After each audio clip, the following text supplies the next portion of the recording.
ஆன்மீக நண்பர்களுக்கு அன்பு கலந்த வணக்கம். குழந்தை பாக்கியம் கிடைக்க தை செவ்வாய் வழிபாடு.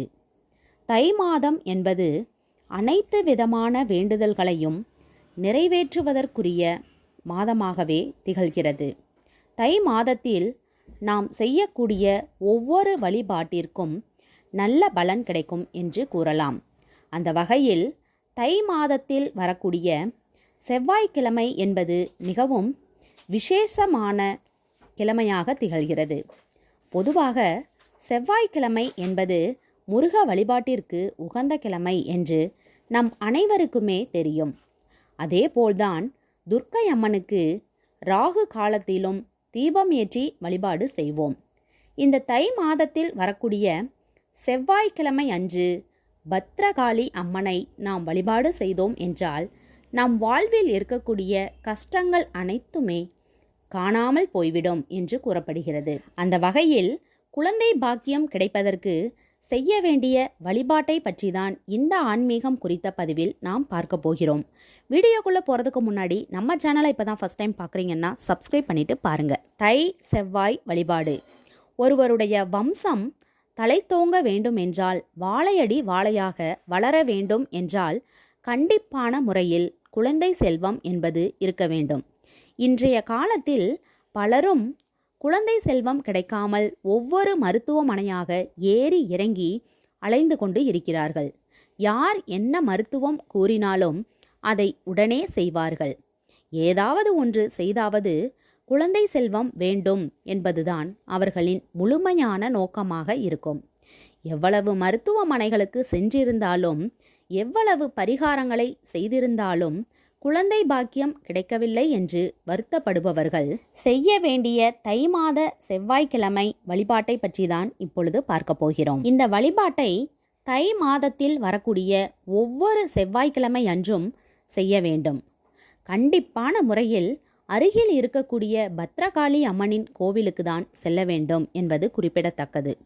யாருக்கு குழந்தை பாக்கியம் வேண்டுமோ அவர்கள் அன்றைய தினம் ஒரு வேளை மட்டும் உணவு எடுத்துக்கொள்ள வேண்டும்.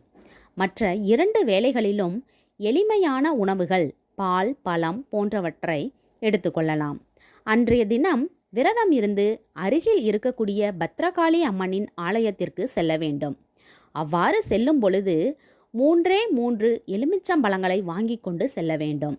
அந்த எலுமிச்சம்பழங்கள் புள்ளி இல்லாத நல்ல எலுமிச்சம்பழங்களாக இருக்க வேண்டும். கோவிலுக்கு சென்று அம்மனுக்கு முன்பாக இருக்கக்கூடிய திரிசூலத்தில் உங்களுடைய உடல் ரீதியாகவும் மன ரீதியாகவும் இருக்கக்கூடிய அனைத்து பிரச்சனைகளையும் நீங்கி விரைவிலேயே குழந்தை பாக்கியம் கிடைக்க வேண்டும் என்று முழு மனதோடு வேண்டிக்கொண்டு ஒரு எலுமிச்சம்பழத்தை திரிசூலத்தில் குத்திவிட வேண்டும். மீதம் இருக்கக்கூடிய 2 எலுமிச்சம்பழங்களை அம்மனின் பாதத்தில் வைக்க சொல்லி அம்மனை முழு மனதோடு வழிபாடு செய்து உங்களால் இயன்ற அளவு ஒற்றைப்படை எண்ணிக்கையில் அம்மனை வலம் வந்து மடிப்பிச்சை கேட்பது போல் அம்மனிடம் கேட்டு அந்த 2 எலுமிச்சங்கனிகளை திரும்பவும் வாங்கி வர வேண்டும். வாங்கி வந்த 2 எலுமிச்சம்பழங்களை அன்றைய தினம் முழுவதும் வீட்டு பூஜை அறையில் வைத்து விடுங்கள். மறுநாள் காலையில் எழுந்து குளித்து முடித்துவிட்டு வெறும் வயிற்றில் தண்ணீர் கூட அருந்தாமல் அந்த 2 எலுமிச்சம்பழங்களில் இருந்து ஒரு பழத்தை மட்டும் எடுத்து அதை 4ஆக மேற்புறம் மட்டும் கீறி அதற்குள் ஒரு கல் உப்பு 3 மிளகு வைத்து அந்த எலுமிச்சம்பழத்தை அப்படியே சாப்பிட்டு விட வேண்டும்.